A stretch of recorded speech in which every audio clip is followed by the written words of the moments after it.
سب دیکھنے اور سننے والوں کو محبت برا سلام، عرفان احمد خان صاحب ہمارے ساتھ ہے۔ خان صاحب، یہ ہیلی کاپٹر کا جو معاملہ ہوا ہے، سوالات بے شمار ہیں۔ ایک صدر ہے وہاں کا، ایران کا، دوسرا بتایا جا رہا ہے کہ ہیلی کاپٹر 45 سال پرانا تھا اور یہ حادثے کا شکار ہو گیا۔ آپ کیا سمجھتے ہیں؟ دیکھیں، ہماری معلومات بھی اس معاملے میں وہی ہیں جو دنیا اس وقت ٹی وی پر دیکھ رہی ہے، یا جو اخبارات بیان کر رہے ہیں، یا جو ماہرین اپنی اپنی رائے دے رہے ہیں، اسی سے ہم نے بھی ایک نتیجہ حاصل کرنا ہے کہ یہ اتنا بڑا حادثہ کیسے ہو گیا۔ اس میں جو سابق وزیر خارجہ ہے جواد ظریف صاحب ایران کے، اس کا بیان جو ہے میں سمجھتا ہوں کافی امپورٹنٹ ہے۔ وہ یہ کہتے ہیں کہ یہ ہیلی کاپٹر جو ہے، امریکن ہیلی کاپٹر جو ہے، ہمارے پر پابندیاں لگی ہوئی ہیں کہ ہم ان کے امریکہ بھی ہمیں نہیں دیتا ان کے پرزے، اور ہم کہیں یورپ سے امپورٹ بھی نہیں کر سکتے۔ اس لیے ہماری ایویشن انڈسٹری جو ہے وہ اس پابندیوں سے جو ہے بہت متاثر ہے۔ تو یہ امکان ہے کہ اس میں ایک کوئی فنی خرابی پیدا ہو گئی ہو اور وہ اس وقت ہینڈل نہ ہو سکی ہو فوری طور پہ، اور لینڈنگ کے دوران یہ حادثہ پیش آ گیا ہو۔ اور اس کا کبھی امکان بھی مجھے بھی یہی نظر آتا ہے کہ کوئی ایسی فنی خرابی پیدا ہو گئی ہے اور وہ اپ ٹو ڈیٹ نہیں تھا، جو پابندیوں کی وجہ سے ہر قسم کی جو اس میں پرزے وغیرہ چاہیے تبدیل کرنے ہوتے ہیں، وہ گزارے والی بات تھی۔ اب یہ تو مقامی لوگوں کا کام ہے کہ ایک ہیڈ آف دی اسٹیٹ اگر اس پر سفر کر رہا ہے کہ وہ ہیلی کاپٹر مکمل صحیح ہونا چاہیے۔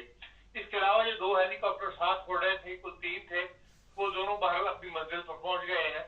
اور ان کے اندر خرابی کی کوئی نہ کوئی، جسے کہتے ہیں گنجائش اس لیے ہے کہ اہم پہاڑوں کے اوپر اس کو اتارنے کی کوشش کی گئی ہے، اور اس کے دوران جو ہے وہ حادثہ پیش آ گیا۔ اب بعض ذرائع یہ بھی کہہ رہے ہیں کہ وہ پھٹا ہے۔ اب یہ پاکستانی ذرائع ہے، بیرونی دنیا کے ذرائع میں نے یہ بات نہیں سنی کہ جو ہیلی کاپٹر پھٹا ہے وہ۔ تو پھٹنے کی صورت میں وہ کہتے ہیں یا تو اس کے اندر بم تھا اور یا یہ اس پر حملہ کیا گیا، لیکن ابھی تک حملہ تو کسی ذریعے سے ہوگا، کسی طرف سے آیا ہوگا، تو وہ طرف جو ہے وہ آج کل کے زمانے کے اندر فٹ پکڑی جاتی ہے۔ کوئی بھی اگر کوئی میزائل وغیرہ چلتا ہے تو نوٹس میں آ جاتا ہے، اس لیے ابھی تک اس کی کوئی ایسی بات آئی نہیں انٹرنیشنل پریس کے اوپر، یہی سمجھا جا رہا ہے۔ اور خود بھی اگر ایسی بات ہوتی تو ایران بہت زیادہ چھوڑ ڈالتا، لیکن ایران کا جو دھیما پن ہے، اور وہ بتاتا ہے کہ ہاں کوئی انہوں نے اس کو تسلیم کر لیا کہ کسی خرابی کی وجہ سے لینڈنگ کے اندر یا فنی خرابی کی وجہ سے ہیلی کاپٹر جو گرا ہے، اسی لیے انہوں نے خاموشی، اب دیکھیں کہ جو آخری رسومات وغیرہ ہیں وہ شروع کر دی ہیں، کوئی ایسا پروٹیسٹ بھی نہیں کیا دنیا کے ساتھ۔ تو اب تو دنیا اس بات کو بھول کر ایک قدم آگے چلی پڑ رہی ہے کہ بھئی یہ جو صدر صاحب تھے جو بیچارے حادثے کا شکار ہو گئے، ان کا دور کیسا تھا، اور ان کے اور یورپ کے یا ان کے اور عوام کے تعلقات کیا تھے۔ اور اس میں بہت سی باتیں جو ہے سامنے آ رہی ہیں۔ وہ یہ بتایا جا رہا ہے کہ 2023 کے اندر جو ہے انہوں نے 845 لوگوں کو سزائے موت دی ہے، پھانسی کے پھندے پڑھایا ہے۔ جو پروٹیسٹ ہوتا رہا ہے اس کے اندر جہاں ہزاروں لوگ گرفتار ہوئے، ان میں سے 845 جو ہے انہوں نے کہتے ہیں جو ہے ان کو پھانسی دے دی گئی۔ اسی طرح وہ ایک سختگیر جنہیں کہنا چاہیے حاکم کے طور پر، عوام کے اندر جو ہے سختگیر حاکم کے طور پر جانا جاتے تھے۔ ایک یہ ہے کہ وہ شروع سے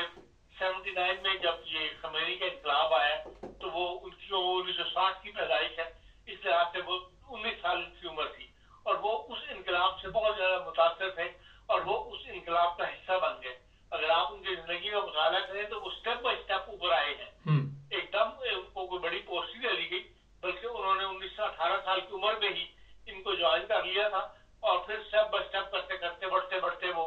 سپریم کورٹ کے چیف جسٹس تک جو کہہ کیے۔ پھر جو وار ہوئی تھی ایران کی اور افغانستان ان کی عراق کی، اس کے اوپر جو کمیشن بنا تھا جس کو دنیا جو ہے وہ وار کمیشن کہتی ہے، ڈیتھ کمیشن کہتی ہے، اس کے اندر بھی یہ ممبر تھے، اور اس میں انہوں نے 30,000 لوگوں کو جو ہے وہ پھانسی دی تھی یا مارنے کا حکم دیا تھا۔ اس لیے ایک سختگیر حاکم کے طور پر ان کو دیکھا جاتا ہے۔ اس لیے بعض ٹیلی ویژن نے ایسی تصویریں بھی دکھائی ہیں،